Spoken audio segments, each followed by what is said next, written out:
Hey there. Welcome to episode 16 of Tell Me a True Crime Story. I'm your host, Holly.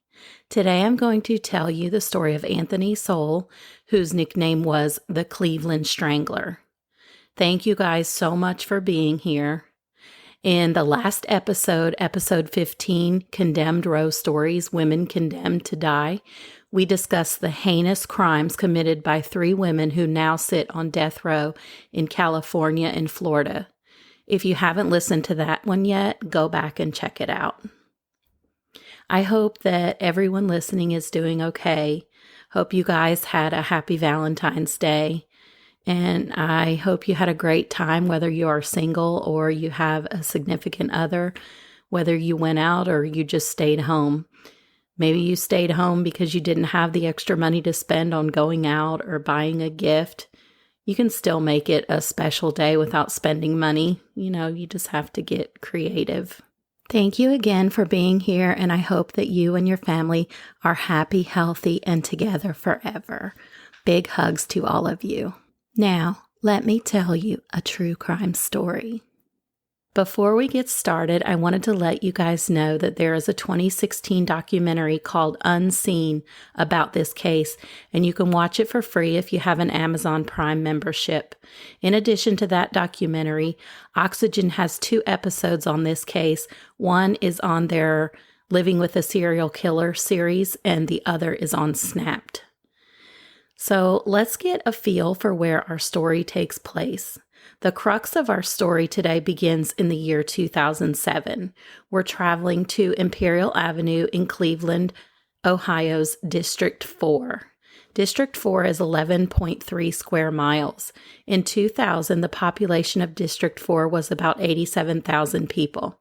In 2000, the median household income was about $25,000, but in the poorest neighborhood of District 4, which is called Kingsman, the median household income was only $12,500.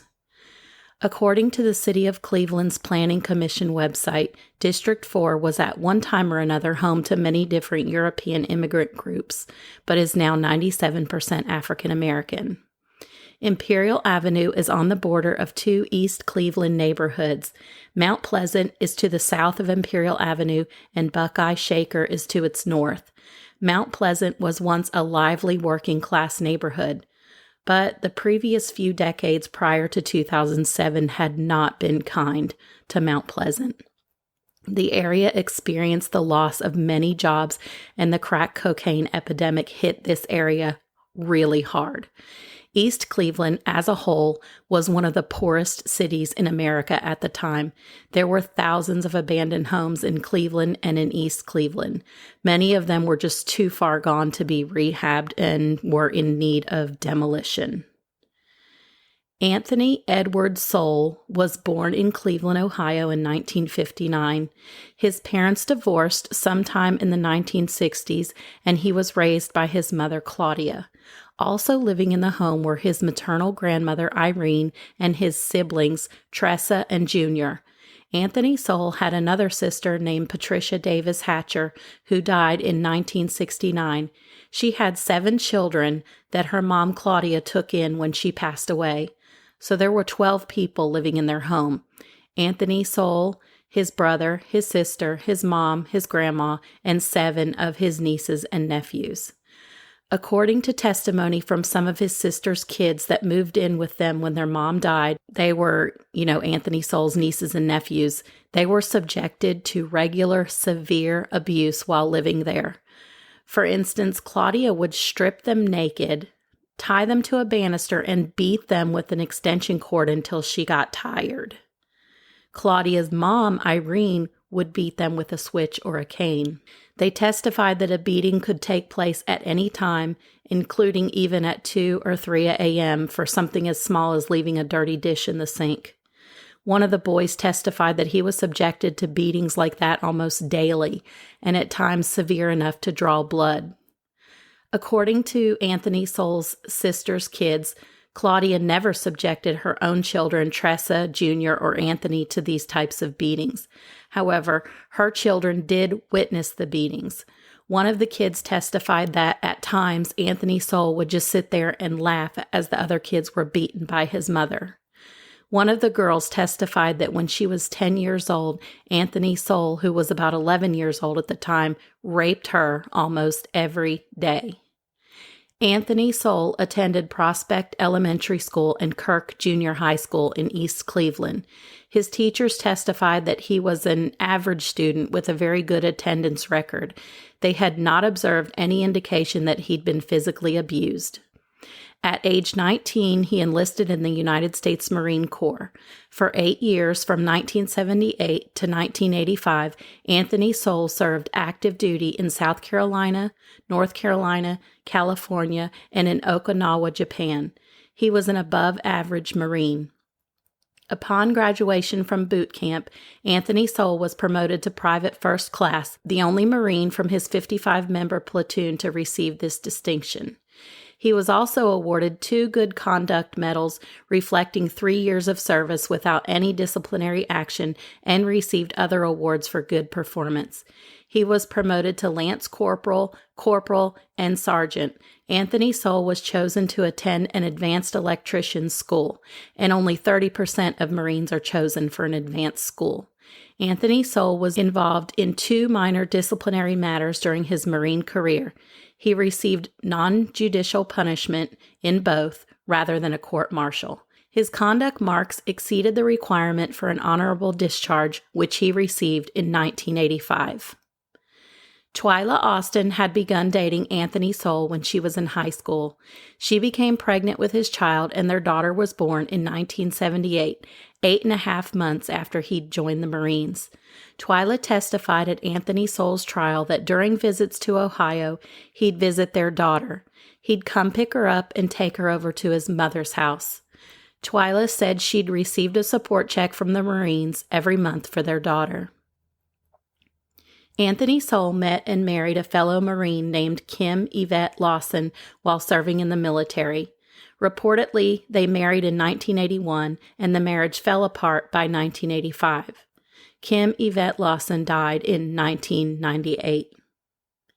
In 1989, Melvette Sockwell's car broke down, and she walked to a motel near Euclid Avenue and Lee Boulevard in East Cleveland. There, she met Anthony Soule and asked him if she could use his phone. He took Melvette to his home less than a half a mile away from the motel, located at 1878 Page Avenue. He took her upstairs to a room and locked the door. He had a huge butcher knife and raped her at knife point. He choked her and raped her over and over again. After raping her, he cleaned her up with a rag, then stuffed that same rag in her mouth. He bound her hands with a necktie and her feet with a belt. He told her to say her prayers because he was going to feed her, then kill her. Then Anthony Soule, who had been drinking, laid down and went to sleep. Melvette rolled off the bed and went to the window. She was still bound and gagged, so she pushed the window up with her head. She escaped onto the roof of the house. She saw 2 older women below out by the street and made noises behind her gag to get their attention.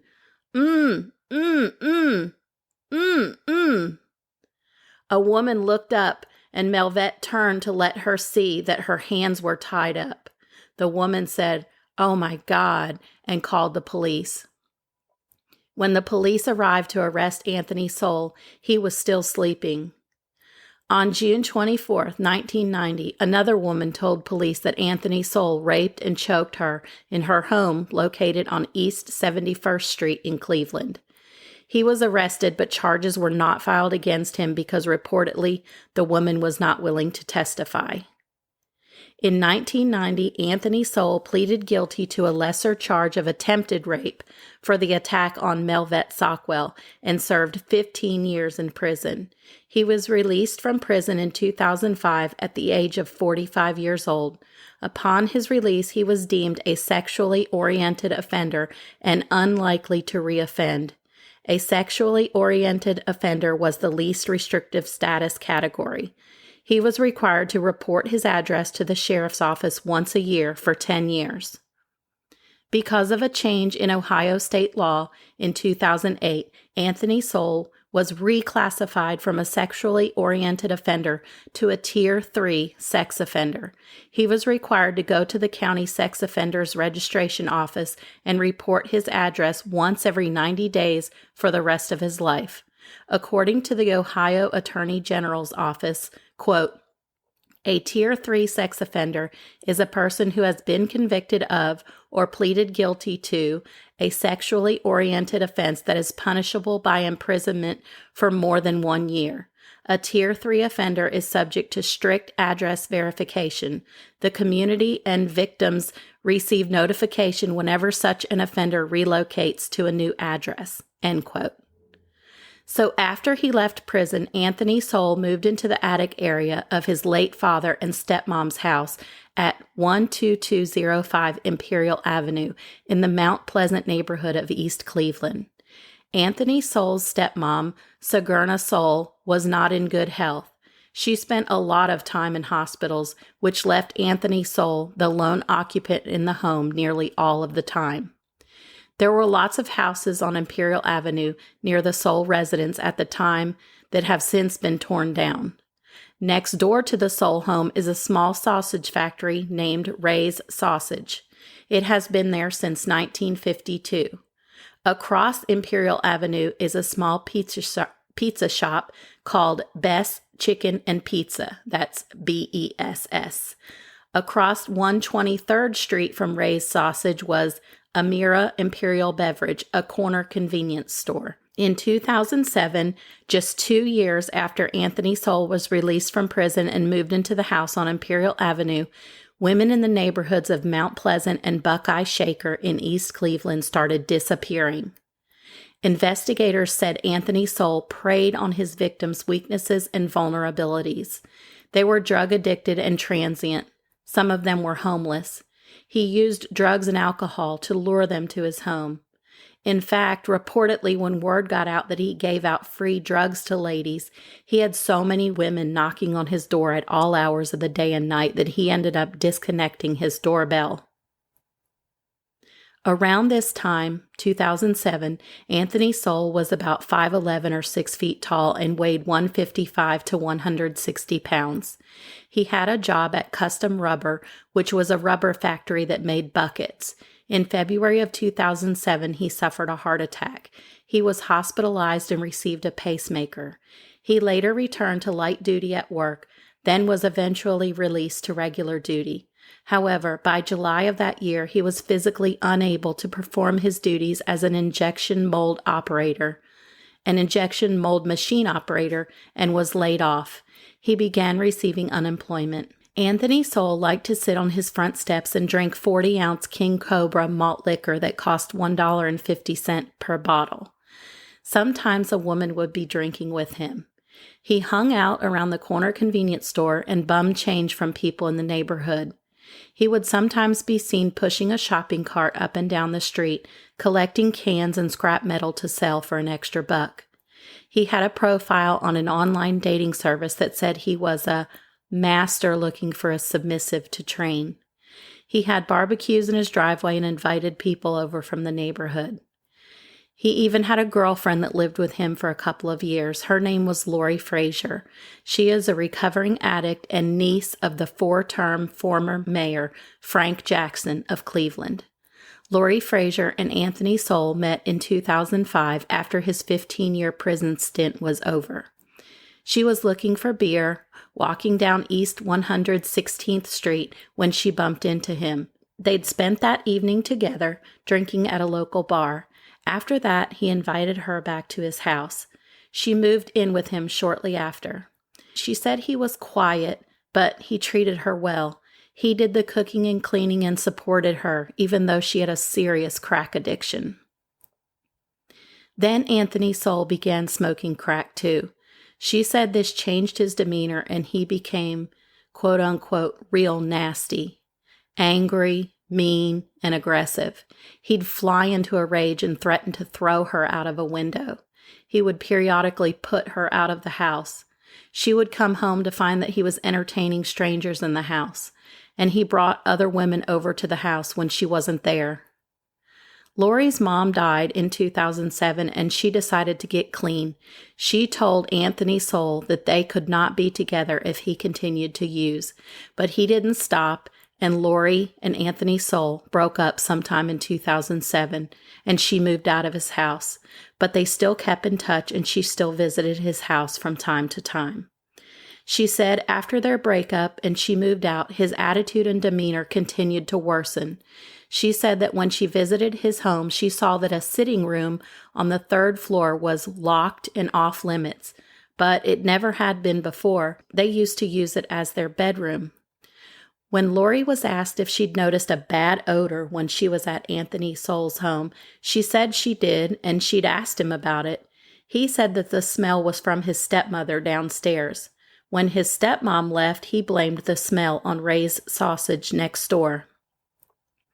Eventually, Lori and Anthony Soule stopped seeing each other altogether, but their relationship had been very important to Anthony Soule.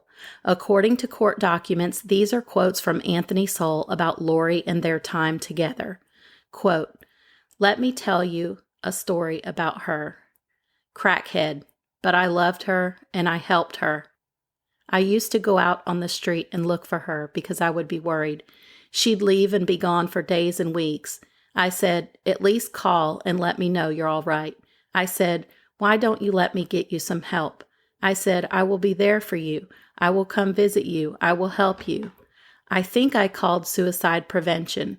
I spent the whole weekend just crying." End quote. With the benefit of hindsight, Lori said that looking back, she had seen suspicious injuries on Anthony Soule, most likely evidence of his encounters with the women he victimized and murdered. One time she saw a deep gash on his head and blood on the floor and walls in his home. He said that an intruder had entered his home and they'd had a fight. Another time he had flesh torn from his neck. He told Lori that a homeless person jumped on him near an abandoned building. And yet, in another incident, he'd gotten his throat sliced so badly the wound required stitches. He told Lori that he'd gotten robbed while walking through the park at night. Another time, Lori came home and Anthony Soule had blood gushing from his head. He said, "You don't have to worry about them no more because I killed their ass."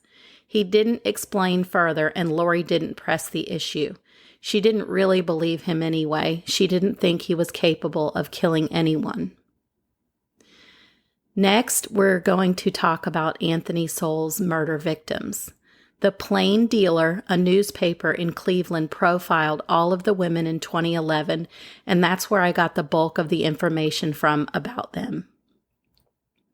In 2007, Crystal Dozier was 35 years old and a former telemarketer. She cleaned homes and did shopping for her elderly neighbors.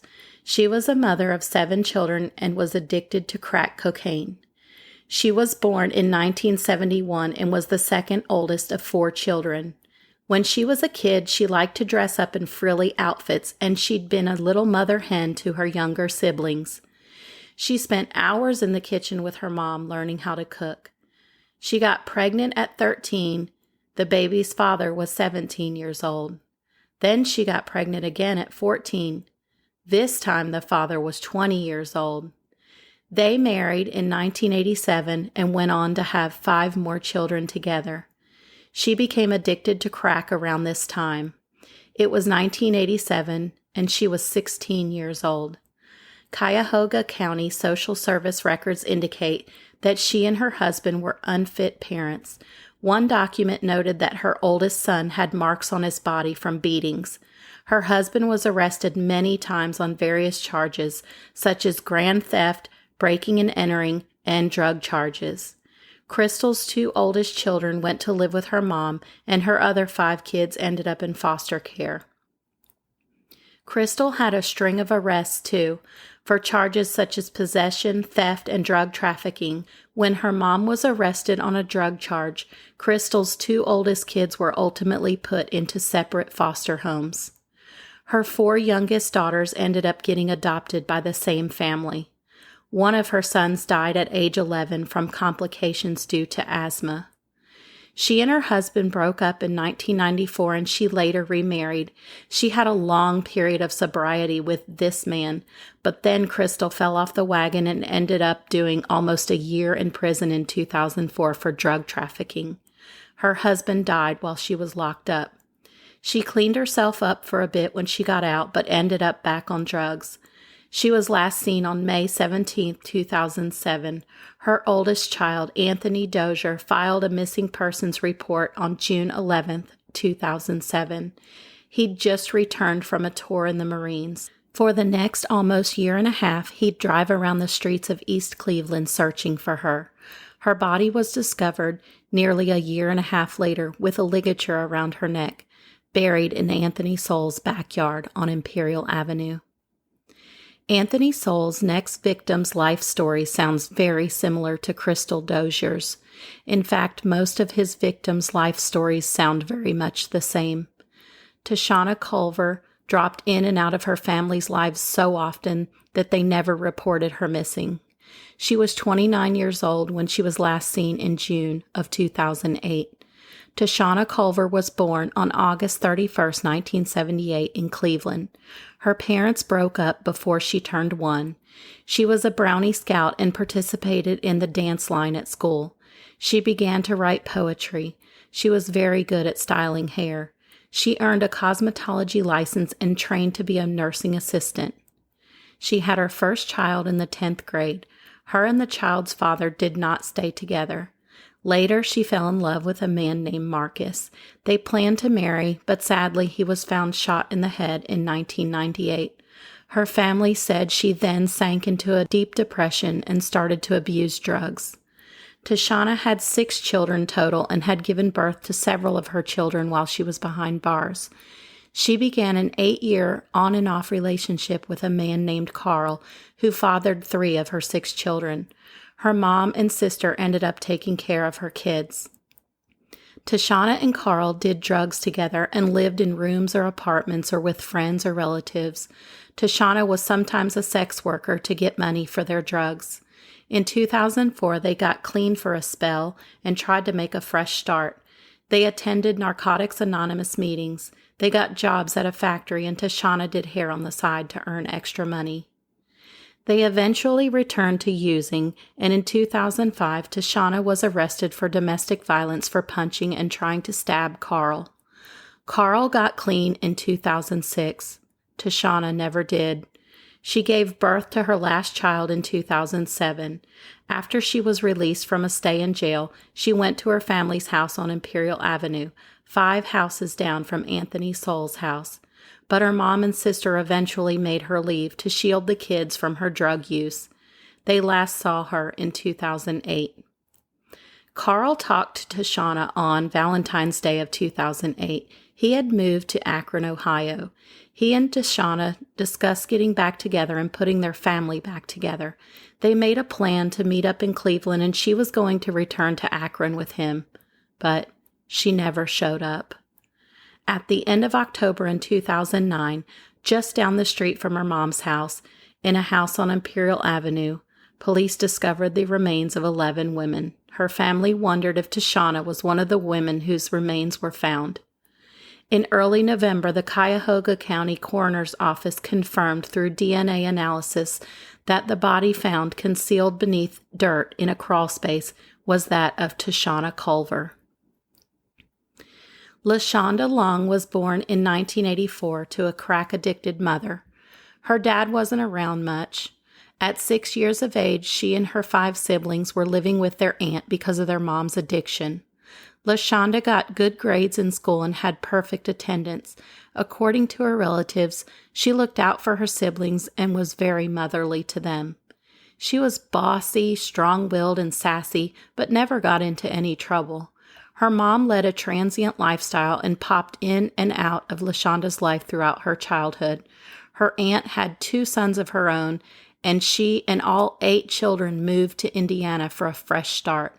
LaShonda became defiant as a teenager and wanted to move back to Cleveland. Her aunt relented and allowed LaShonda to move back in with her father in Cleveland. Within a year of moving there, she got locked up in juvenile hall and became pregnant with her first child at the age of 14. By the age of 17, she had 3 kids she couldn't care for and a record. All 3 of her kids had been born while she was in juvenile detention. Her father and other relatives took custody of her kids. She was arrested several times as an adult, too. Her family believed she abused drugs such as cocaine. LaShonda was a very talented writer. She had dreams to clean up her life for herself and her kids. She wanted to attend college, but she never had a chance to realize those dreams. She went missing in August of 2008. In November of 2009, her skull was found in a black plastic bag in a red bucket in Anthony Soul's basement. None of LaShonda's other body parts were located. Her life was cut short at the age of 24. She was the youngest of the victims found in Anthony Soul's House of Horrors. Tanya Carmichael was born in Cleveland on June 30th, 1956. Her parents divorced when she was young. She and her brother were raised by their mom and grew up on the east side of Cleveland. Tanya enjoyed gardening and grew vegetables and sold them to people in the neighborhood. She dropped out of high school but did earn a high school equivalency certificate. She gave birth to her first child at the age of 16. Then she had another daughter. She took college courses and worked as a medical secretary and a barmaid. She earned a barber license and a real estate license. She was a loving and protective mother. When the crack epidemic first hit Cleveland, Tanya scolded drug dealers and shooed them away from her East Cleveland home because she didn't want them or their drugs around her kids. Later, she fell into using and abusing drugs herself. She gave birth to a son in 1985. She ended up getting evicted from her home and lived here and there.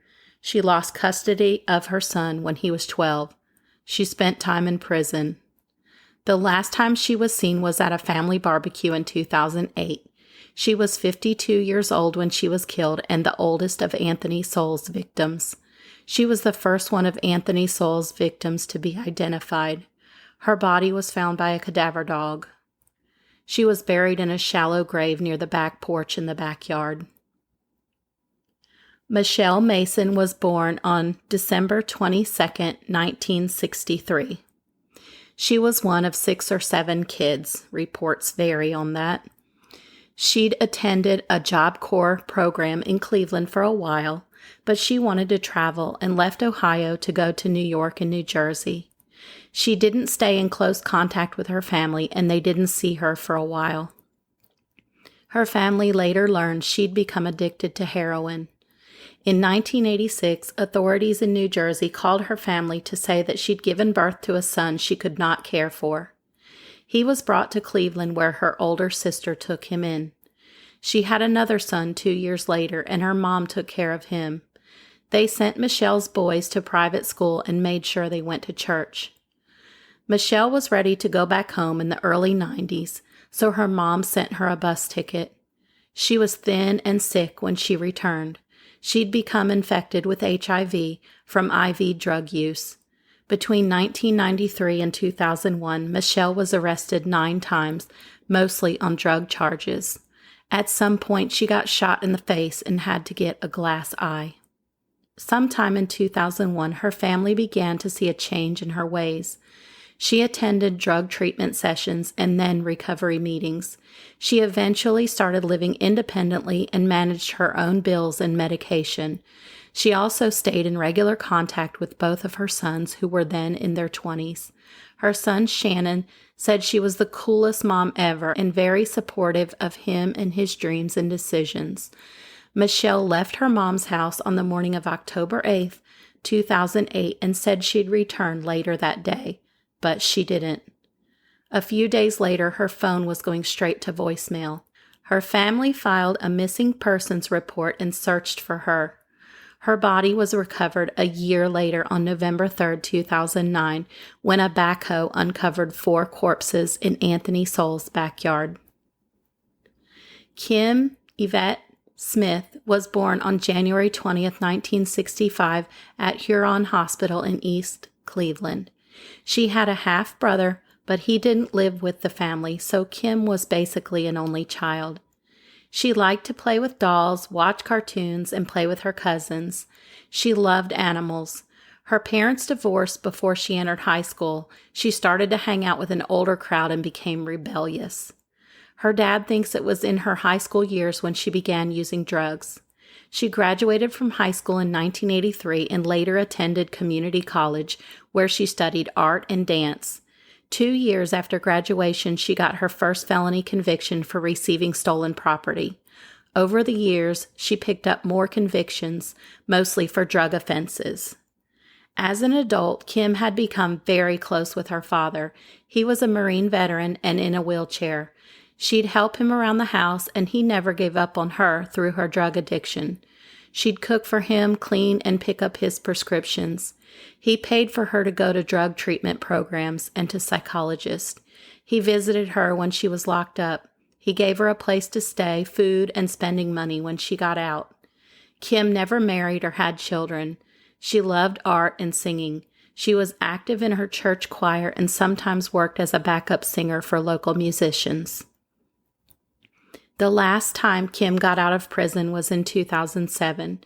She went to stay at her dad's apartment, but not long after she'd moved back in, she began disappearing for days at a time. Her dad knew she was using again. He last saw her on January 17, 2009, a few days before her birthday. She hugged and kissed her dad bye and said she was going out for the night. He never saw her again.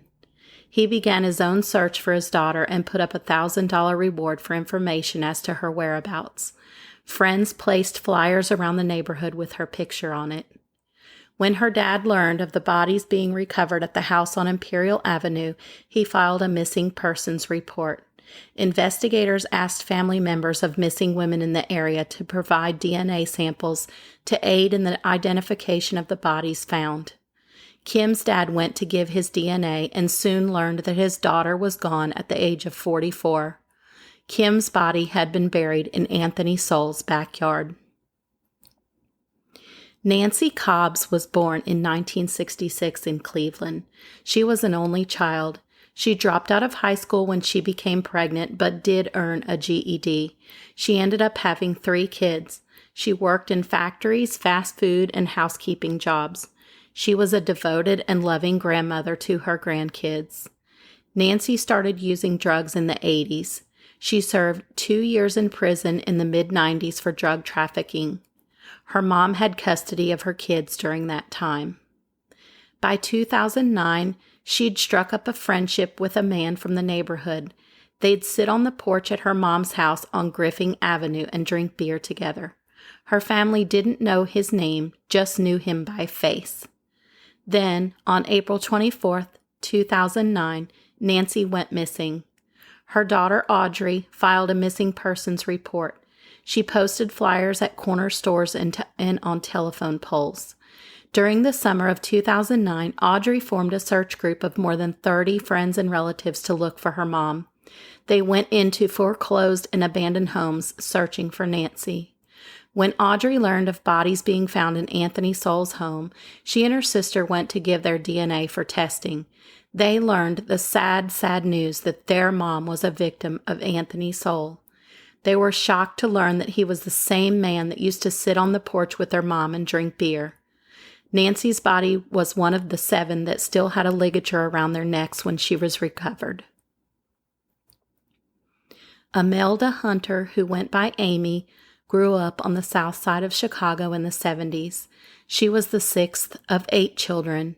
When she was a kid, she was a bookworm who loved reading the classics. When Amy became pregnant as a teen, her older sister traveled from Cleveland to pack up her siblings and their mom. Her sister thought it'd be good for the family to have them near her, but she said things only got worse, according to an article on Cleveland.com. She says it's because most everyone in the family was drinking and or using drugs. One of her older sisters said it was inevitable that Amy would get hooked because drugs and alcohol surrounded her. The older sisters in the family would sometimes take the younger underage sisters to neighborhood bars where they'd drink and mingle with older men. Amy met a man named Bobby at a bar when she was 19. They had 3 children together. He was a heavy drinker, but always kept a roof over their heads. He worked at a steady job as a machine operator for 25 years. He said he didn't do drugs and he didn't realize that Amy had a crack habit for years. Bobby said after he did learn of her drug problem, they fought often and their relationship became rocky. She would take off and leave the kids by themselves. Several times Amy would go through outpatient drug treatment programs, but never stayed clean. She was arrested 3 times and served a short stint in 2001 for drug possession. In the years before her murder, she started hanging out with a friend named Tony, who lived at 12205 Imperial Avenue. She'd walk there or get dropped off there. In 2007, Amy started attending the Word Church, and it gave her some hope. There was about a 6-month period where family members thought she'd gotten cleaned up. But then she just disappeared in the spring of 2009 at the age of 46. Bobby didn't report her missing because he just assumed she was up to her old habits. Amy Hunter's body was recovered from Anthony Soul's backyard with a ligature still bound tightly around her neck. Janice Webb was the 4th of 6 children. She grew up on Manor Avenue in Cleveland. Her family was active in the church. Janice was a jokester. She loved to pull pranks on her family members. She graduated from John Hay High School in 1979, then worked as a waitress. She soon had a son but didn't stay with his father. She married a man named Michael in the early 80s. They went to visit his family in Los Angeles for 6 months, and there his family introduced Janice to drugs. When they went back to Cleveland, the crack epidemic was in full swing in their neighborhood. Michael started using drugs too, and their marriage started to deteriorate. They cheated on each other and argued frequently. They eventually divorced, and in 2005, Michael got clean. Although they weren't together anymore, Michael still enabled Janice's drug use. He last saw her 4 months before she disappeared. She'd stopped by to borrow money. He knew what the money was for, but he gave it to her anyway. Despite her run-ins with the law and her drug addiction, Janice stayed in touch with her siblings on a regular basis, but she went missing in June of 2009 at the age of 48. Her family looked for her and filed a missing persons report. They posted flyers in the neighborhood. Her body was found in Anthony Soul's basement on October 30th, 2009. She still had a ligature around her neck. Talacia Forston was put into the Cuyahoga County foster care system at the age of 5 or 6. She was adopted at the age of 9 by a divorcee named Inez Fortson. Inez had 2 sons and wanted a daughter.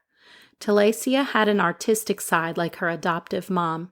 Her mom taught her to keep a clean house and to care for animals. Talacia liked to arrange flowers and had a knack for styling hair.